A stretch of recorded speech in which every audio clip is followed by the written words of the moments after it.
تهز الصبايا الزنوف العصمية خطاها تهز الصف وتباثر أركان عسى ليلها مبروك بنت السنوفية بحفظ الولي من قاصد الشر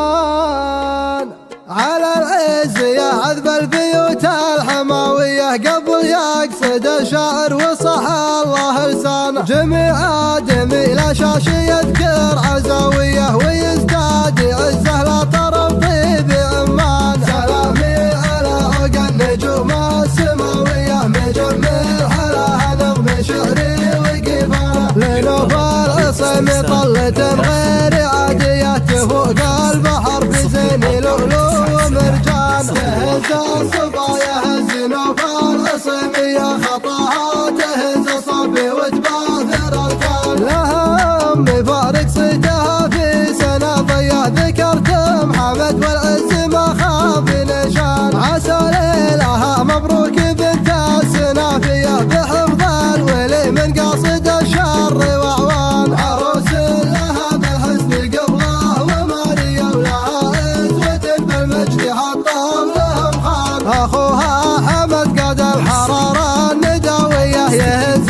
المعاد يهز الأثار بركان عمامج بهم فزع وصمله وغالية من أفعالهم روس البطولات طربانة يا قيل فايز قلبك الخاص بطريقة كفوفان حاجات المناعين مليان وعلى الكايدة سلطان دايمها قوية شدايد تفكر تفسل فيه خسران وفي اللي جديل جلها نوفاش قوية تباهي بعما تجعل حبة الدان بعما تكبر المهمات مقضية له الوقت تجعل جنوب أسعد إنسان على العز يعذب البيوت الحماوية قبل يقصد الشعر وصح الله لسان جميع آدمي لا شاش يذكر عزاوية ويزداد عزه لا طرف طيب عمان على العز يعذب البيوت الحماوية قبل يقصد الشعر وصح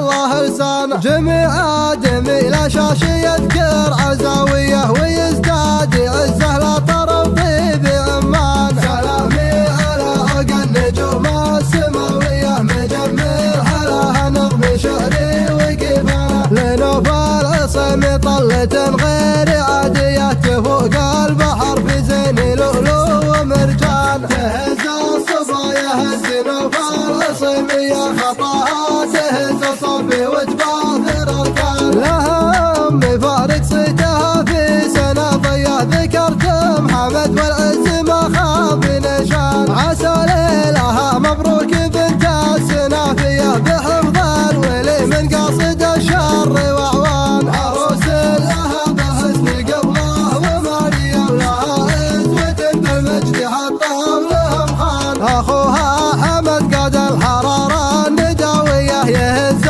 المعاد يهز الأثار بركان عمامج بهم فزع وصمله وغالية من أفعالهم روس البطولات طربانة يا قيل فايز قلبك الخاص بطريقة كفوفان حاجات المناعين مليان وعلى الكايدة سلطان دايمها قوية شدايد تفكر تبتلي فيه خسران وفي اللي جديل جلها نوفاش قوية تباهي بعما تجعل حبة الدان